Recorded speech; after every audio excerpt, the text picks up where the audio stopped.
Buenas noches. El día de hoy continuaremos con la lectura de Harry Potter y las Reliquias de la Muerte en el capítulo 12, con el cual lleva de nombre La magia es poder. Y dice más o menos así. A medida que avanzaba agosto, el descuidado rectángulo de césped que había en el centro de Grimmauld Place iba marchitándose al sol hasta quedar reseco y marrón.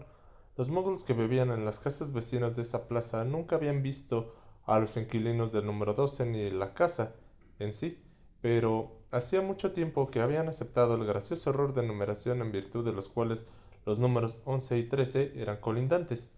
Sin embargo, la plaza atraía un goteo de visitantes que por lo visto consideraban esa anomalía de lo más intrigante.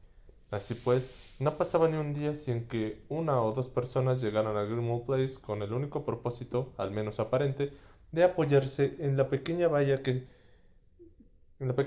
cercaba la plaza, frente a los números 11 y 13. Observar la unión en las dos casas, esos individuos nunca eran los mismos, aunque todos solían vestir de una forma muy rara. La mayoría de los londinenses que pasaban por ahí, acostumbrados a ver personajes excéntricos, no se fijaban mucho en ellos, aunque, aunque de vez en cuando algún viandante volvía a la cabeza y se preguntaba cómo se le ocurría a alguien salir a la calle con una capa tan larga visto el calor que, visto el calor que hacía. No obstante, parecía que esos observadores no obtenían mucha información satisfactoria de su vigilancia. A veces, alguno echaba a correr hacia los edificios como si por fin hubieran visto algo interesante, pero siempre regresaba decepcionado. El 1 de septiembre merodeaba la más gente que nunca por la plaza. Ese día, ataviados con largas capas, había media docena de individuos en actitud de alerta, escudriñando con esmero los números 11 y 13. Pero lo que esperaban ver seguía ocultándose. Al anochecer cayó un inesperado frío y aguacero por primera vez en varias semanas. Entonces se produjo uno de aquellos inexplicables momentos en que los mirones parecían haber visto algo fascinante.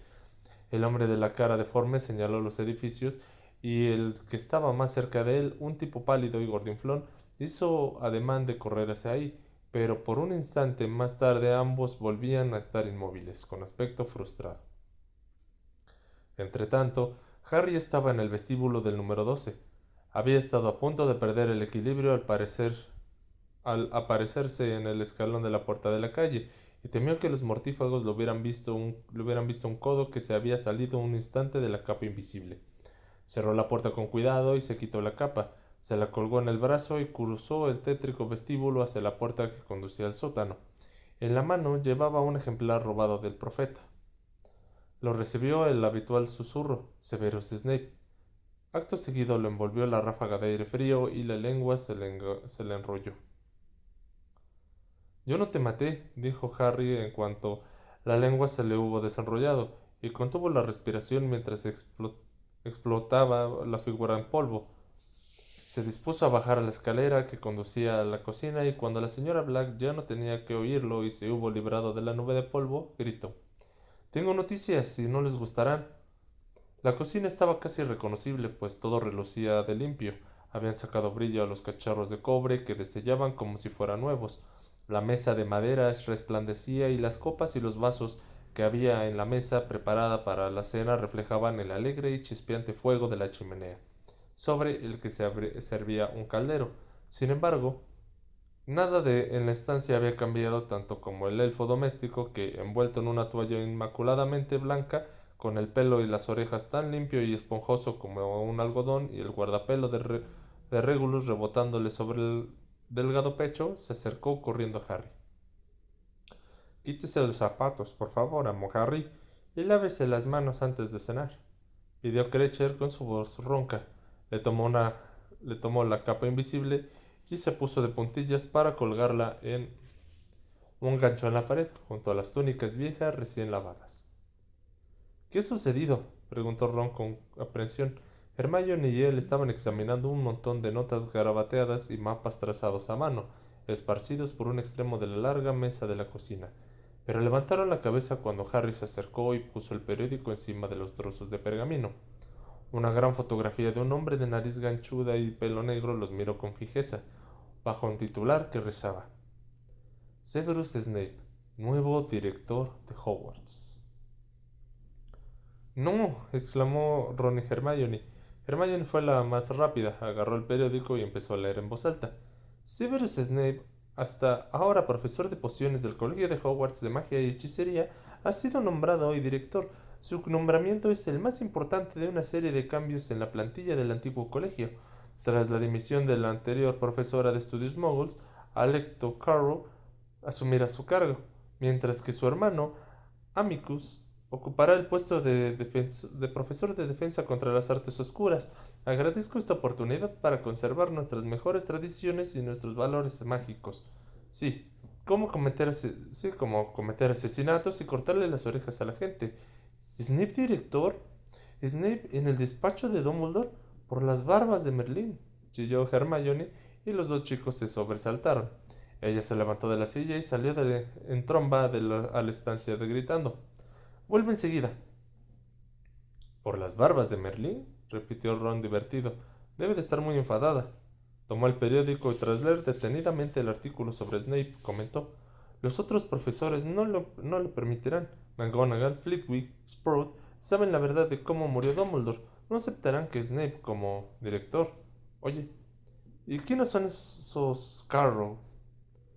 Mortífagos Dentro hay fotografías suyas. Se hallaban en la torre cuando Snape mató a Dumbledore. Están todos implicados. Y no creo que los demás profesores puedan hacer otra cosa que quedarse en Hogwarts, añadió Harry, con amargura acercando una silla a la mesa. Si el Ministerio y Voldemort apoyan a Snape, tendrán que elegir entre quedarse y enseñar o pasar unos años en Azkaban. Y eso sí tienen suerte. Supongo que se quedarán a intentar proteger a los alumnos. Cratchit se acercó muy animado a la mesa con una gran sopera y silbando entre dientes. Sirvió un potaje con la cucharón entre los impolutos cuencos. Gracias, Cratchit, dijo Harry y volvió el profeta para no verle la cara a Snape. Bueno, al menos ahora ya sabemos con toda certeza en qué bando está. Empezó a tomar la sopa. Las habilidades culinarias de Cratchit habían mejorado notablemente desde que le habían regalado el guardapelo de Regulus. La sopa de cebolla de esa noche, por ejemplo, era la mejor que Harry había probado jamás. Todavía hay muchos mortífagos vigilando la plaza, le dijo Ron mientras comía. Lo más habitual, parecen estar esperando a vernos salir cargados con baúles del colegio y dirigirnos hacia el expreso de Hogwarts. Llevo todo el día pensando en eso, comentó Ron y consultó su reloj. El tren salió hace casi 6 horas. Qué raro no estar en él, ¿verdad? Harry visualizó la locomotora de vapor roja, como la vio el día que Ron y él la perseguían por el aire, reluciendo entre campos y colinas. Semejante a una ondulada oruga escarlata, estaba seguro de que Ginny, Neville y Luna estarían sentados en el mismo compartimento en ese preciso instante, preguntándose quizás dónde se habían metido sus tres amigos, o debatiendo la mejor manera de minar el nuevo régimen de Snape. Casi me ha visto cuando llegué, explicó Harry.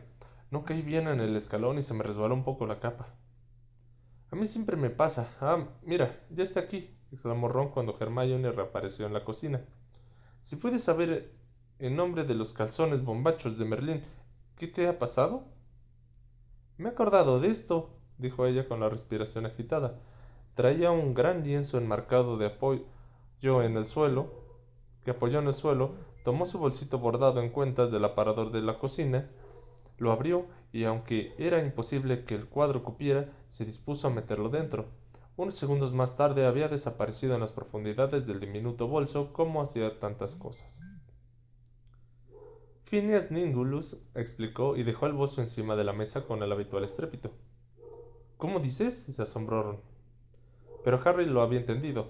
La imagen pintada de Phineas Ningulus Black era la capaz de trasladarse desde el retrato de Grimmauld Place hasta el que colgaba en el despacho del director de Hogwarts, en la estancia circular de la parte superior de la torre donde, sin duda, Snape estaría sentado en ese momento triunfante y satisfecho de poseer la colección de delicados y plateados instrumentos mágicos de Dumbledore, en el pensadero de piedra, el sombrero seleccionador y al menos que hubiera llevado a otro sitio la espada de Gryffindor. Snape podría enviar a Phineas Nimbus a espiar aquí, explicó Hermione mientras se sentaba. Porque, el- porque lo, porque lo intenté ahora, porque lo único que verá Phineas Nimbus será el interior de mi bolso. Bien pensado, soltó Ron impresionado. Gracias, repuso Hermione con una sonrisa y se acercó a su tazón de sopa. Bueno, Harry, ¿qué novedades hay hoy? Ninguna. He pasado 7 horas vigilando la entrada del ministerio. Ni rastro de ella, pero... He visto a tu padre, Ron. Me ha parecido que está bien. Ron asintió agradecido por la noticia. Habían acordado que era demasiado peligroso intentar comunicarse con él, con el señor Weasley, cuando éste entrara o saliera del ministerio, porque siempre iba rodeado por otros empleados. Sin embargo, era tranquilizador verlo, aunque fuera brevemente y a pesar de que tuviera aspecto de cansancio y nerviosismo. Mi padre siempre nos decía que la mayoría de los empleados del ministerio utilizan la Red Flu para ir al trabajo, comentó Ron. Por eso no hemos visto a Umbridge, seguro que nunca va a pie. Se cree demasiado importante. ¿Y, ¿Y qué me dices de esa bruja estrambótica y el mago bajito de la túnica azul marino? Preguntó Hermione. Ah, sí, ese tipo de mantenimiento mágico, dijo. ¿Cómo sabes que trabaja en ese departamento? Inquirió la chica con una cucharada de sopa suspendida en la boca. Porque mi padre siempre decía que los empleados de mantenimiento mágico llevaban túnicas azul marino. Nunca me lo habías comentado. Hermione dejó la cuchara en el plato y acercó el montón de notas y mapas que estaba examinando antes de la llegada de Harry. Aquí no pone nada de túnicas azul marino, protestó mientras revisaba febrilmente las hojas. Bueno, ¿qué importancia tiene eso? Claro que importa, Ron. Si queremos entrar en el ministerio sin que nos descubran, mientras ellos están en la máxima alerta respecto a cualquier intruso, importa hasta el más mínimo detalle y hasta el más insignificante. Llevamos días dándole vueltas al asunto, pero ¿de qué va a servir todos esos viajes de reconocimiento si tú no te molestas en contarnos que... Caray, Hermione, por una cosa que se me olvida, ¿no te das cuenta de que seguramente no podríamos estar en ningún otro lugar más peligroso que en el ministerio de... Creo que deberíamos hacerlo mañana, interrumpió Harry. Hermione se detuvo en seco con la boca abierta, y Ron se atragantó un poco con la sopa. ¿Mañana? Repitió Hermione. No lo dirás en serio, ¿verdad, Harry? Sí, lo digo en serio. No creo que vayamos a estar mejor preparados de lo que estamos ahora, aunque nos pasemos otro mes entero vigilando la entrada del ministerio. Cuanto más nos retrasemos, más lejos podría estar este guardapelo. Ya hay muchas posibilidades de que Umbridge se haya deshecho de él, porque no se abre. A menos, intervino Ron, que haya encontrado la manera de abrirlo y que ahora esté muy poseída. A ella no se le notaría mucho porque siempre ha sido rematadamente mala, repuso Harry y dirigiéndose a Hermione que estaba muy concentrada mordiéndose los labios, continuó. Ya sabemos lo más importante, es decir, que no se puede entrar ni salir del ministerio mediante aparición, y que solo a quienes ocupan un cargo de responsabilidad se les permite conectar a sus hogares la red Flu, porque Ron oyó a esos dos inefatables quejarse de ello, y también sabemos más o menos dónde está el despacho de Umbridge, porque tú oíste que ese tipo barbudo le comentaba a su amigo. Voy a la primera planta, Dolores quiere verme, recitó Hermione. Exacto. Igualmente sabemos se, que se entra utilizando esas extrañas monedas, o fichas, o lo que sean, porque yo sorprendí a esa bruja pidiéndole prestada una a su amiga. Pero nosotros no tenemos ninguna. Si el plan funciona, las tendremos, declaró Harry con serenidad. No sé, Harry, no sé. Hay muchas cosas que podrían salir mal, dependen de tanto azar. Eso no cambiará aunque pasemos otros 3 meses preparándonos. Ha llegado el momento de entrar en acción. Harry comprendió por la expresión de sus amigos que estaban asustados. Él tampoco las tenía todas consigo, pero estaba seguro de que había llegado la hora de poner en práctica su plan. Habían pasado las 4 semanas anteriores turnándose para ponerse la capa invisible y espiar la entrada principal del ministerio, que Ron, gracias a su padre, conocía desde su infancia.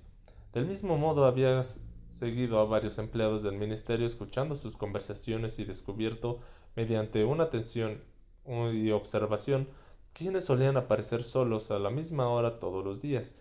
De vez en cuando escamoteaban un ejemplar del profeta de algún maletín, y poco a poco trazaron los mapas y tomaron las notas que ahora se amontonaban delante de Hermione. Está bien, dijo Ron con cautela.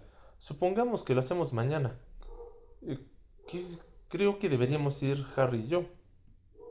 Caray, no vuelvas a empezar, le espetó Hermione suspirando. Creía que ya había quedado claro. Una cosa es merodear por las entradas protegidas por la capa invisible, pero eso es diferente, Hermione. Ron hincó un dedo en un ejemplar del profeta de 10 días atrás. Tú estás en la lista de hijos de moguls que no se han presentado voluntarios para ser interrogados. Y tú se supone que estás muriendo de Spategroid en la madriguera. Si hay alguien que no debería ir, ese es Harry, por cuya cabeza están dispuestos a pagar 10.000 galeones. Está bien, yo me quedo aquí. Ya me avisarán si consiguen derrotar a Voldemort, ¿eh? Mientras Ron y Hermione reían, Harry sintió la fuerte punzada en la cicatriz. Se llevó una mano a la frente, pero al ver que Hermione lo miraba con desconfianza, intentó disimular el movimiento apartándose un mechón de cabello. Bueno, sí, vamos los tres. Tendremos que desaparecernos por separado, decía Ron. Ya no cabemos todos debajo de la capa invisible. A Harry cada vez le dolía más la cicatriz. Se levantó y Cratchit fue rápidamente hacia él. El amo no se ha terminado la sopa. ¿Prefiere el sabroso estofado o la tarta de melaza que al amo tanto le gusta?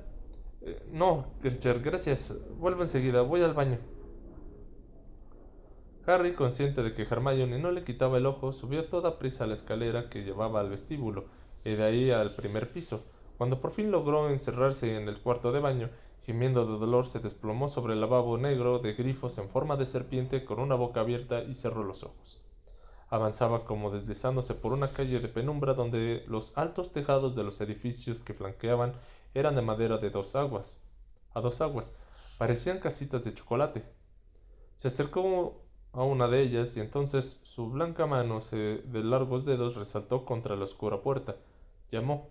Sentía una emoción cada vez mayor. Se abrió la puerta y apareció una mujer risueña, pero al ver la cara de Harry se puso seria y su expresión jovial se troncó en una mueca de terror. ¿Está Gregorovitz? Preguntó una voz fría y aguda. La mujer negó con la cabeza e intentó cerrar la puerta. Una blanca mano se interpuso impidiendo cerrarla. Quiero ver a Gregorovitch. Won't hear nicht near, gritó ella, sacudiendo la cabeza. Él no vivir aquí, no vivir aquí. Yo no conocer. La mujer desistió de cerrar la puerta y retrocedió por el oscuro vestíbulo. Harry la siguió, siempre deslizándose, y su mano de largos dedos sacó la varita mágica.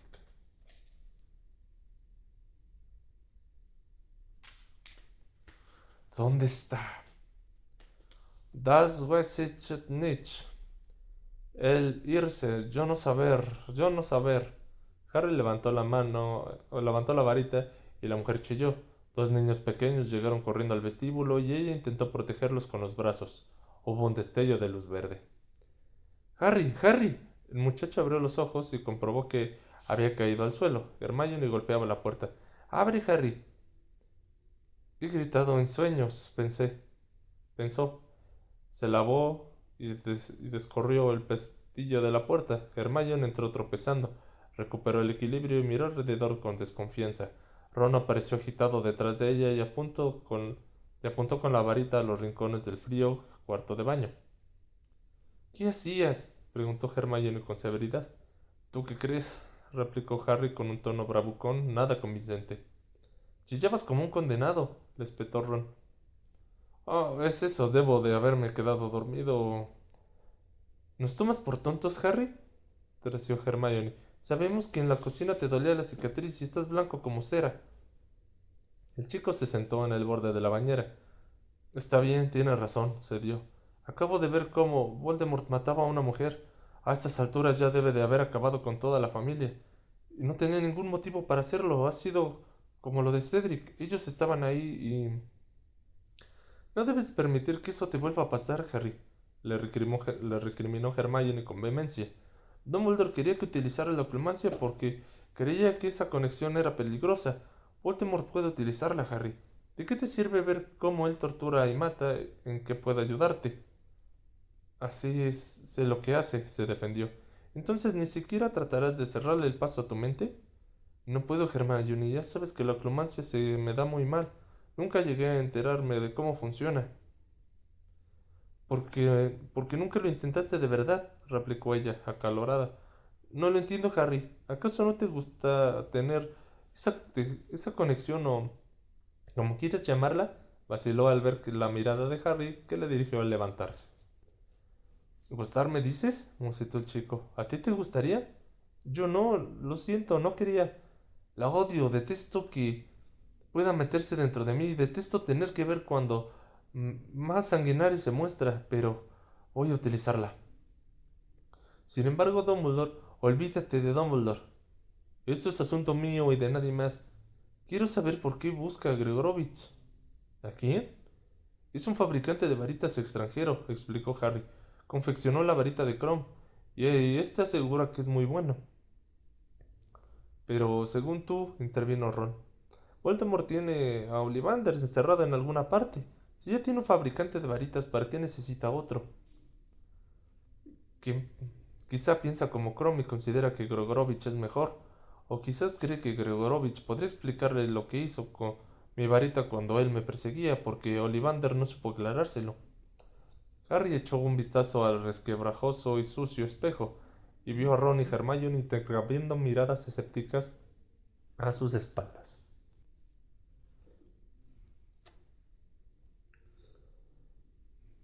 Harry, no paras de hablar de cómo actuó tu varita, dijo la chica. Pero lo hiciste tú. ¿Por qué te empeñas en no asumir tu propio poder? Porque estoy seguro, y Voldemort también lo está, de que no fui yo, Hermione. Él y yo sabemos qué ocurrió en realidad. Se miraron fijamente a los ojos. Harry sabía que no la había convencido y de que ahora ella estaba ordenando sus argumentos para rebatirle la teoría de la actuación de la varita y el hecho de que siguiera metiéndose en la mente de Voldemort. Por ello, sintió alivio cuando Ron intervino. Déjalo, Hermione, que haga lo que quiera. Además, tenemos que ir mañana al ministerio, ¿no crees que deberíamos repasar el plan? Hermione se dio a los regañadientes, pero Harry sabía que volvería a la carga en cuanto se le presentara la oportunidad. Regresaron a la cocina del sótano, donde Krecher les sirvió estofado y una tarta de melaza. Esa noche no se acostaron hasta muy tarde, tras pasar horas repasando una y otra vez su plan, hasta que lograron recitárselo a la perfección unos a otros. Harry, que desde hacía unos días dormía en la habitación de Sirius, se tumbó en la cama con la varita mágica, iluminó la vieja fotografía en la que aparecía su padre, Sirius, Lupin y Pettigrew, dedicó unos minutos más a memorizar el plan. Sin embargo, cuando apagó la varita, no pensaba en la poción multijugos, ni en las pastillas vomitivas, ni en las túnicas azul marino de los empleados de mantenimiento mágico, sino en Grigorovich, el fabricante de varitas, y se preguntó cuánto tiempo conseguiría ocultarse mientras Voldemort lo buscaba con tanta determinación. El amanecer sucedió a la medianoche con indecoroso apresuramiento. Tienes un aspecto espantoso, dijo Ron al entrar en la habitación para despertar a Harry. No por mucho tiempo, repuso este bostezando. Encontraron a Hermione en la cocina. Krecher estaba sirviéndole café y bollos calientes, y ella tenía esa expresión de desquiciada que Harry asociaba con el repaso previo a los exámenes. Túnicas, murmuró la chica saludando a Harry con un gesto de la cabeza, y siguió revolviendo su bolsito de cuentas. Poción multijugos, capa invisible, detonadores, trampa. Deberían llevar un par cada uno por si acaso. Pastillas vomitivas, turrón de sangranarices, orejas extensibles. Engullieron el desayuno y subieron sin entretenerse. Krecher se despidió de ellos con cortesía y prometió preparar un pastel de carne y riñones para cuando volvieran. Este elfo se hace querer, dijo Ron con afecto, y pensar que antes soñaba con cortarle la cabeza y colgarla en la pared. Salieron al escalando la puerta principal con muchísimo cuidado porque había un par de mortífagos con cara de soñolientas observando la casa desde el otro extremo. Hermione se desapareció primero con Ron y luego volvió a buscar a Harry. Tras unos momentos de oscuridad y sensación de asfixia, Harry se encontró en el diminuto callejón donde habían previsto llevar a cabo la primera fase del plan. El callejón todavía estaba desierto, solo se veía un par de cubos de basura, pues los primeros empleados del ministerio no solían aparecer hasta las 8 en punto, como muy pronto. Muy bien, dijo Hermione consultando la hora. Tendrán que llegar dentro de unos 5 minutos, cuando hayas, cuando la hayas aturdido. Ya lo sabemos, Hermione, resopló Ron. ¿Y no teníamos que abrir la puerta antes de que ella llegara? Hermione soltó un chillido. Casi se me olvida, apártense un poco. Sacó la varita y apuntó a la puerta contra incendios que tenía al lado, cerrada con candado y cubierta de grafitos.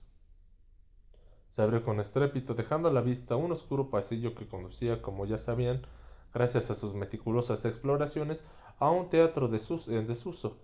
Hermione la entornó para que pareciera cerrada e indicó: Y ahora nos vamos a poner otra vez la capa invisible y esperamos, concluyó Ron, y le echó la capa por encima como quien cubre un periquito con un trapo. Miró a Harry poniéndole los ojos en blanco. Un par de minutos después se oyó un débil puff, y una bruja menuda del ministerio,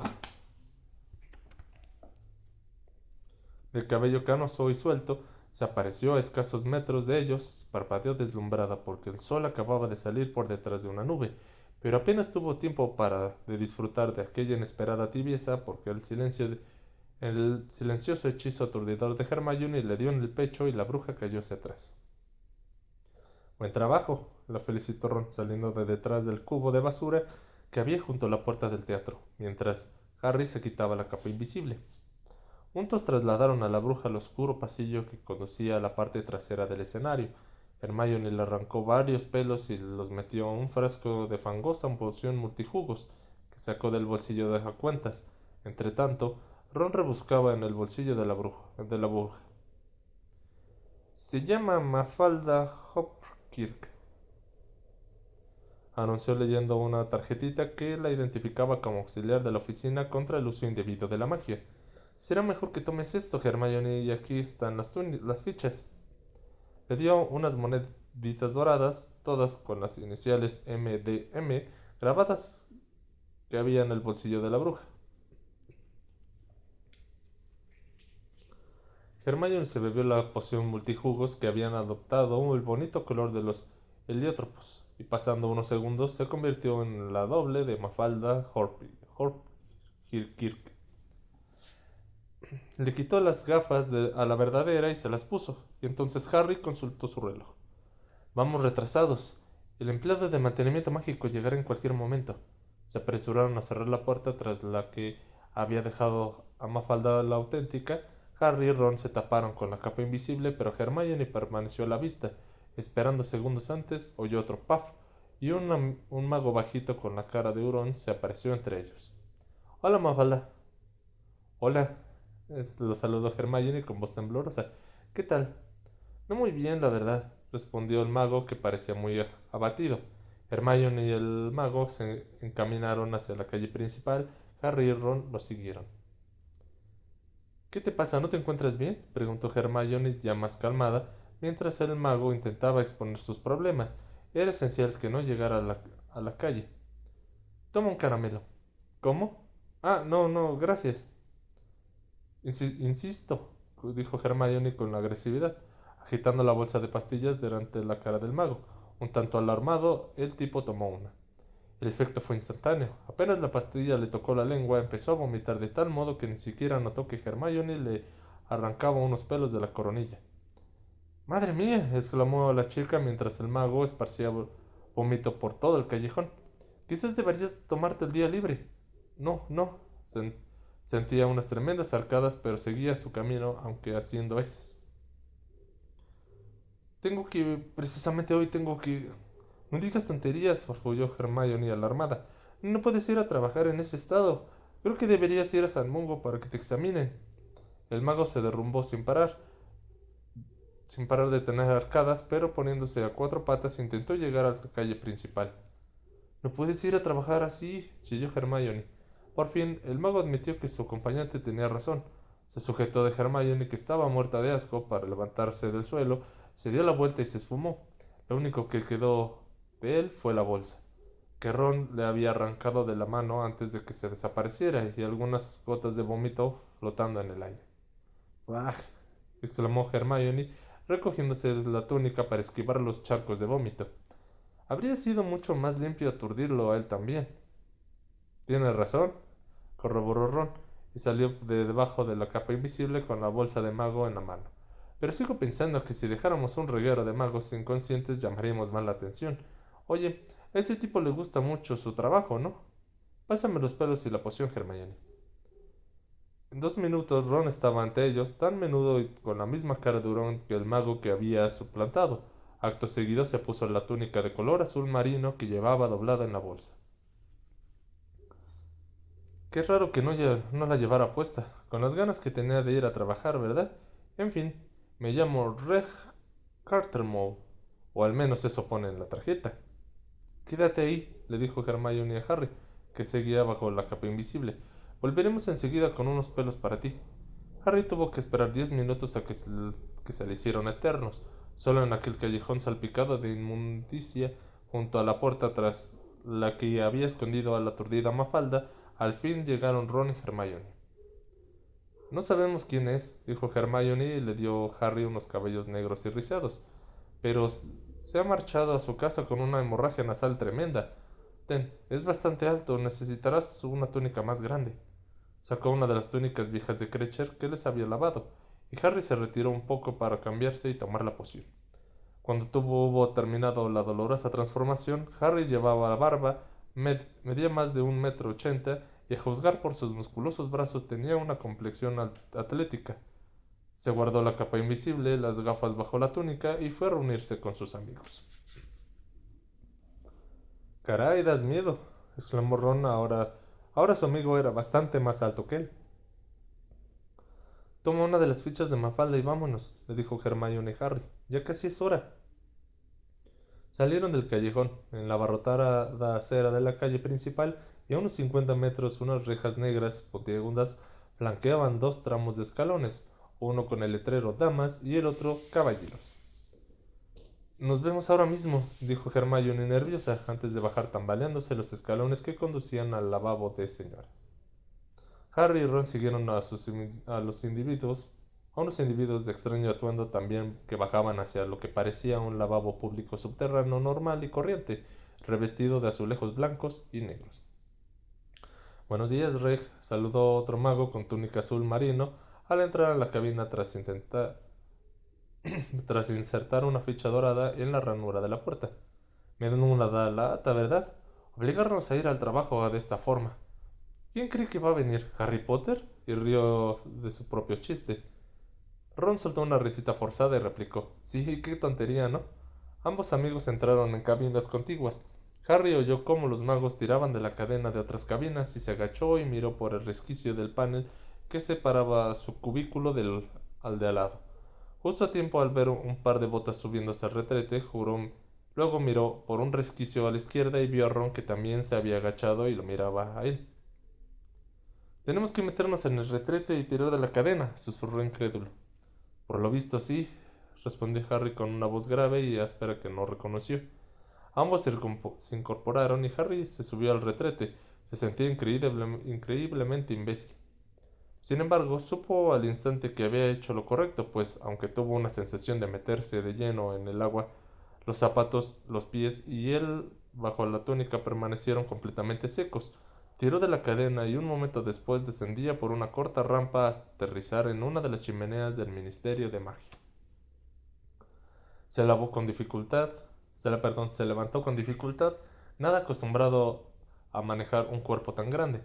El inmenso atrio parecía más oscuro de como lo recordaba antes. Una fuente dorada ocupaba el centro del vestíbulo y arrojaba temblorosos puntos de luz al pulido parquet y a las paredes. Ahora, en cambio, una gigantesca composición de piedra negra dominaba la escena, Se trataba de una enorme y sobrecogedora escultura de una bruja y un mago que, sentados en sendos tronos labrados y ornamentados, observaban a los empleados del ministerio que salían por las chimeneas en el pedestal. Se leían unas palabras grabadas con letras de un palmo de alto: la magia es poder. Harry recibió un repentino golpe en la parte posterior de las piernas. Otro mago acababa de caer por la chimenea detrás de él. Apártate, hombre, ¿no ves que...? Oh, lo siento, Runcorn. El mago tuvo... El mago, un tipo calvo con cara de asustado, se escabulló rápidamente. Al parecer el hombre al que Harry había suplantado, el tal Runcorn, era un personaje que imponía. Psst, siseó una voz. Harry volvió la cabeza y vio a una bruja bajita y menuda y al mago con cara de hurón de mantenimiento mágico haciéndole señas desde el otro lado de la estatua. Enseguida fue a reunirse con ellos. ¿Has llegado bien?, le preguntó Hermione.